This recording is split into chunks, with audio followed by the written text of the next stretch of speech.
Hi, after work story. Yes, even on the Friday, beginning the weekend. Yes, we have to unwind, and the best way to do that is with a good book. And, because I live around the corner from a library. Yesterday was Aretha Franklin, and today Ella Fitzgerald. What a treat. I don't know. I have these all face down, so they're all surprised when it's time to read. This is by Andrea Davis Pinkney and Brian Pinkney. I'm not sure if they're husband and wife or siblings. We're going to, because we want to be surprised.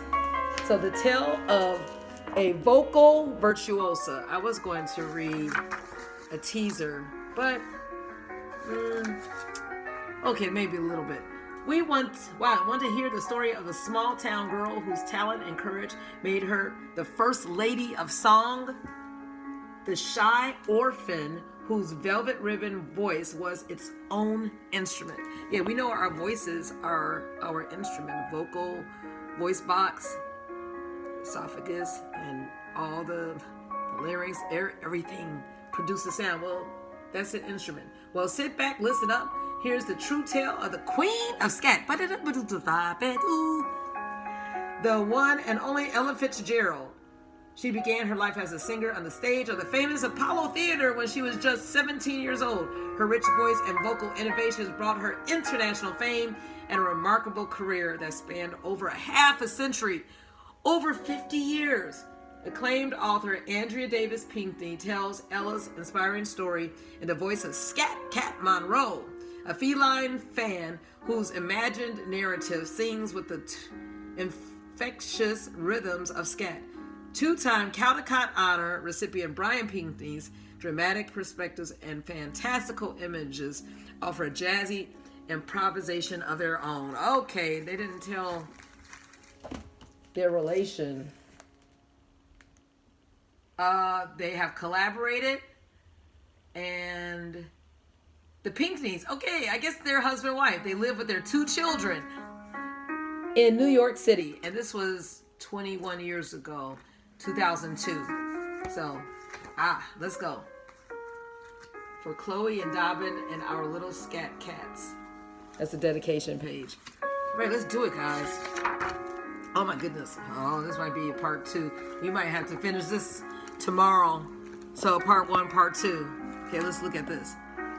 You may think I look like any other cat, but baby, I'm in a class all by myself. Scat Cat's my name, Scat Cat Monroe, a name I've earned. Got my name from knowing Ella Fitzgerald, the Queen of Scat. What's scat, you ask? Scat's the sound that don't hold back. That's right, Ella sound. That was Scat, singing so supreme, music's velvet ribbon dream. Let me tell you Ella's story, because you see, I was there from the get-go.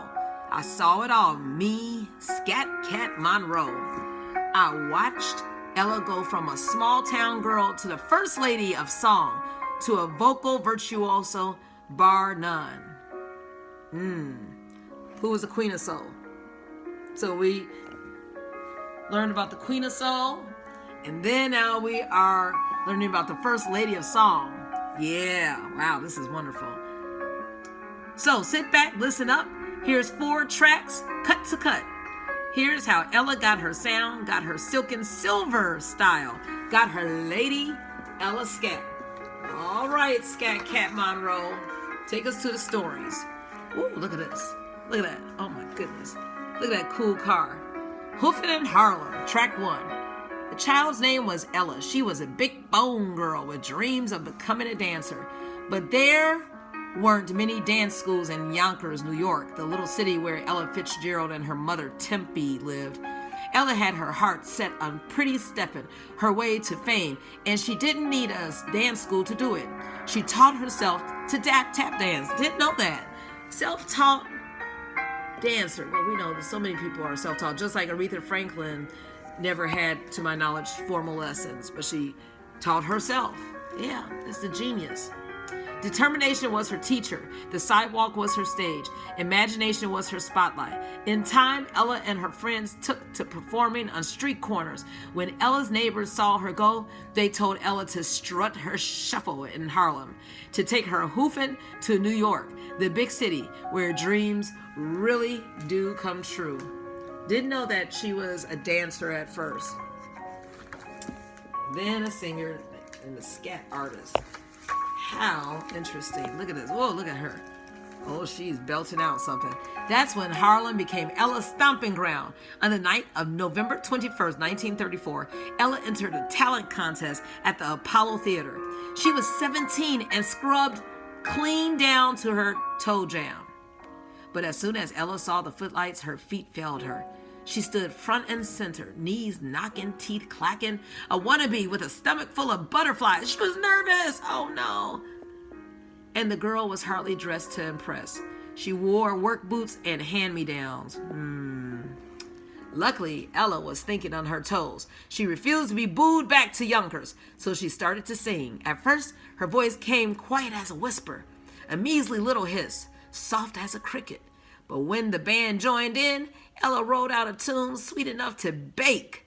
She won the contest straight up, kicked her dance dreams to the curb, and pinned all her hopes on being a singer. Never knew that this is how she got started. I was there in the wings, watching it all, swinging to Ella's grooves. We're wearing a grin as big and as proud as that Cheshire dude. So, even though she had clumsy boots and hand-me-down clothes, she legitimately hustled and made lemonade out of lemons. What are we going to do with a situation that's not ideal? Are we going to start improvising? It's within you. Track 2, jamming at Yale. Soon Ella had audience eating out of her hand. She went on to win talent showcases all over Harlem. In 1935, the Harlem Opera House signed her as a featured singer. One night, Bardou Ali, the master of ceremonies for the Chick Webb Orchestra, saw Ella perform. That's when Bardou knew that Chick needed Ella, and that Ella needed Chick. That the two of them could make beautiful music together. Look at that. But you see, Chick was a finicky bird, easy to ruffle, hard to please, a perfectionist. But you see, that's okay. He was a jazz drummer who liked his music hot. Swing music was Chick style. Cut the rug rhythms that put the pulse on a party. He believed folks came to hear the instruments in his band, not some singer. What's that? Besides, he already had a singer for his orchestra, a guy named Charlie Linton. What Chick didn't know was that Ella's voice was its own instrument. Look at that. See all of these? See, Cat is giving us the story of what really happened. Well, when Bardou took Ella to meet Chick, Chick agreed to give Ella a chance. He told her she could sing with his orchestra at a college dance the next night at Yale University, the Ivy League, where getting loose don't always come easy. Chick told Ella that if she could work that college crowd, she could join his band. So Ella went to Yale with a purpose, and man, once Ella started to sing, she had them Yallies or Y-Alleys, Yale allies or alleys, jamming. That night, Chick welcomed Ella into his band. He took her under his wing, and the two of them flew to the Savoy. Wow, the world famous Savoy Ballroom, the hippest dance spot in Harlem. Look at this. Wow. Talking about some opportunities, and this is back in the 1930s. I didn't know that she performed at Yale. Wow. In between all the studies. Now look at this. Look at that. Look at this. Oh my goodness. Stomping at the Savoy. Track 3. The Chick Webb Orchestra had a regular gig at the Savoy. Night after night, they played to a house packed tighter than the A train. The place was crammed full of folks who'd come to shake their tails to the orchestra sound. And honey, yours truly could shake with the best of them. You ever see a cat do the kangaroo, the Lindy Hop, the Susie Q?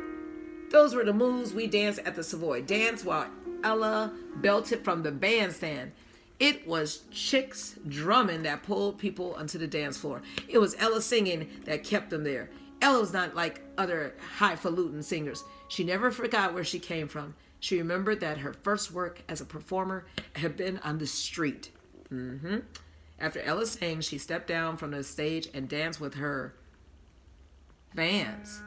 Ella let them know that she was one of them. Oh, she was relatable. She showed them she could kangaroo too. She stumped at the Savoy like any other paying customer. How about that? Oh my goodness, someone flying and oh my goodness. Look at that. Oh my goodness. Well, they were doing something. Hopefully no one got hurt. Look at this. Chick Webb was born with a beat in his bones. He was a master drummer, a musician with a fix on jazz. Ella made it her business to learn all she could from Chick. She had talent. He had know-how. Chick showed Ella the right way to deliver a song. He taught her to shade the high notes and light the lows, to grab hold of a tune, to wrap her voice around each melody. When the sun set on Harlem and the cats and kitties came out to play, it was Ella and Chick they were coming to see. When Chick and Ella performed together, they were grits with gravy. They brought out the best in each other. People called it chemistry. I called it musical magic. Okay. This is very interesting. Oh my goodness. Let's see. I don't know. I'm going to stop soon. On May 11, 1937, the Chick Webb Orchestra took on the Benny Goodman Orchestra in the Savoy's Battle of the Bands. These contests were a Savoy tradition, and child, they were fierce. One band tried to outplay the other till the crowd, with their applause, named the winner. Benny Goodman was called the King of Swing. He played the clarinet, but King Benny didn't have Ella, who would someday be known as the queen of her craft, and he didn't have Chick Webb, a royal percussionist who plays the drums. Benny set the contest in motion. His band started with a song called Peckin'. They made the place swing, no doubt. Then Chick's band took their turn. Chick's drum solos were slamming. They backed up Ella's vocals, which gave new meaning to the word divine. The contest was close from the get-go. Those musicians put a fever to the room. They had me sweating the sheen off my fur and scuffing my wingtip shoes, because you know that they were sharp back then. When Chick's band played Harlem Congo, the crowd got hotter than bootleg Tabasco hot sauce. That's cause Ella set Harlem Congo on fire. Her voice was quick fried rhythm with a brassy satin twist. She sizzled with Chick's cymbals, busted loose with his bongos. She tamed the crowd while Chick played his timpani. Oh, another percussive instrument. And man, that ain't all. Ella worked the downbeat. She milked the backbeat. She sang like tomorrow wasn't ever gonna come. 4,000 people filled the Savoy Ballroom. 4,000. That night, the contest lasted 5 hours. When it was done, everybody knew who was boss. How about that? Oh, somebody took over. Oh my goodness. Let's see. Now we have track 4. Let me see how many more tracks we have. We have track 4.